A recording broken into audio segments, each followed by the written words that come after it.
Ada 3 cara beriklan di YouTube gue. Bagi teman-teman yang ingin mempromosikan bisnis atau usahanya, silahkan hubungi kontak gue yang ada di kolom deskripsi. Terima kasih. Benfica sepanjang musim ini hanya bermain dengan satu formasi, 4-2-3-1. Nggak ada bedanya sama Inter ya, yang formasinya itu-itu aja. Mereka mengandalkan Gonçalo Ramos sebagai ujung tombak, lalu di belakangnya ada 3 pemain yang siap menopang, yaitu João Mario, Rafa, dan Aursenes. Jadi dalam menyerang, Benfica sangat mengandalkan 4 pemain di lini depan ini. Bahkan 4 pemain ini jaraknya seringkali sangat berdekatan dan membentuk pola diamond.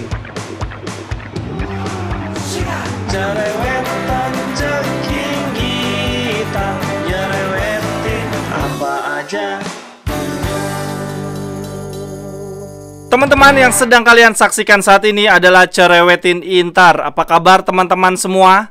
Dini hari nanti, jam 2, kita akan melanjutkan perjalanan kita di Liga Champion. Leg pertama perempat final melawan Benfica di kandang mereka. Kita cerewetin live bareng-bareng ya teman-teman. Gue nggak tahu nih, apakah Hakan Calhanoglu dan Skriniar sudah bisa bermain.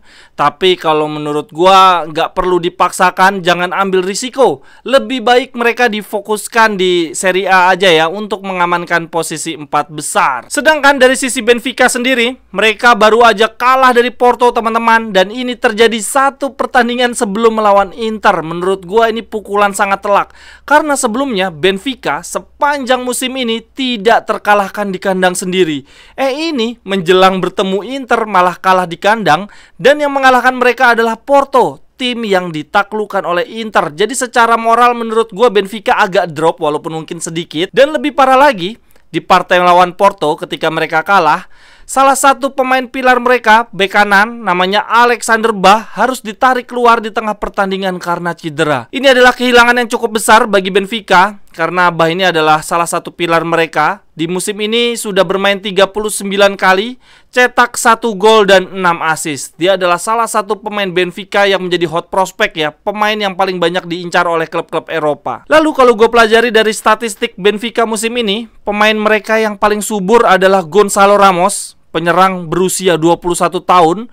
Lalu di bawahnya Gonçalo Ramos ada João Mario, mantan Lord Inter, yang siap membalas dendam. Dia sejauh ini sudah mencetak 23 gol, luar biasa. Untuk pemain yang paling banyak mencetak assist dari Benfica adalah bek kiri mereka, left back, namanya Alejandro Grimaldo dengan 10 assist. Di bawahnya si Alejandro Grimaldo ada João Mario nih. Jadi João Mario ini banyak gol dan banyak assist, luar biasa. Andalannya Benfica banget. Benfica sepanjang musim ini hanya bermain dengan satu formasi, 4-2-3-1. Nggak ada bedanya sama Inter ya, yang formasinya itu-itu aja. Mereka mengandalkan Gonçalo Ramos sebagai ujung tombak, lalu di belakangnya ada 3 pemain yang siap menopang, yaitu João Mario, Rafa, dan Aursenes. Di Liga Portugal, Benfica walaupun kalah dari Porto, mereka tetap memimpin puncak klasemen dengan jarak 7 poin.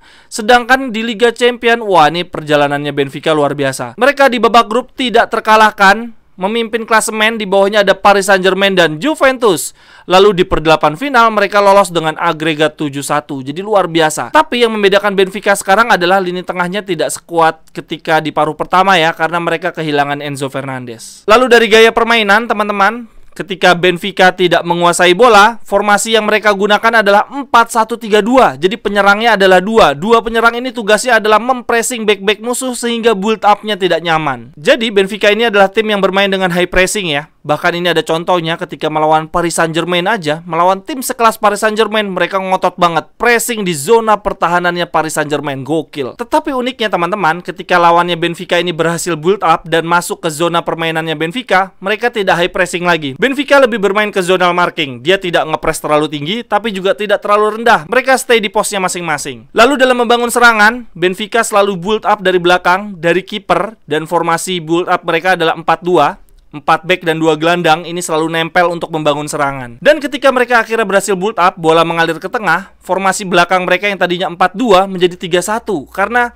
wingback kanan mereka, Alexander Bah, maju jauh banget ke depan, overlapping. Dan Benfica punya kecenderungan hanya meninggalkan 3 pemain di belakang, yang mana salah satunya adalah gelandang tengah. Jadi gelandang tengah mereka tidak maju ke depan, justru stay di belakang sama center back. Lalu ketika bola sudah masuk ke wilayah pertahanan musuh, Benfica sangat mengandalkan 4 pemain di lini depan mereka, yaitu penyerang penyerang mereka, Gonzalo Ramos, dan 3 gelandang penyokong. Jadi dalam menyerang, Benfica sangat mengandalkan 4 pemain di lini depan ini. Bahkan 4 pemain ini jaraknya seringkali sangat berdekatan dan membentuk pola diamond. Sekian dulu untuk cerewetin Inter hari ini. Kalau teman-teman pada optimis nggak nih kita bisa menang lawan Benfica? Aduh, semoga aja kita menang ya, jangan seri, apalagi kalah, biar bebannya nanti di kandang Inter nggak terlalu berat. Dan yang perlu diingat, ini adalah nafas terakhirnya Inzaghi. Kalau sampai gagal, aduh gue nggak tahu nasibnya gimana lagi. Silahkan tuliskan analisis teman-teman di kolom komentar. Sampai ketemu di cerewetan-cerewetan berikutnya. Bye-bye, thank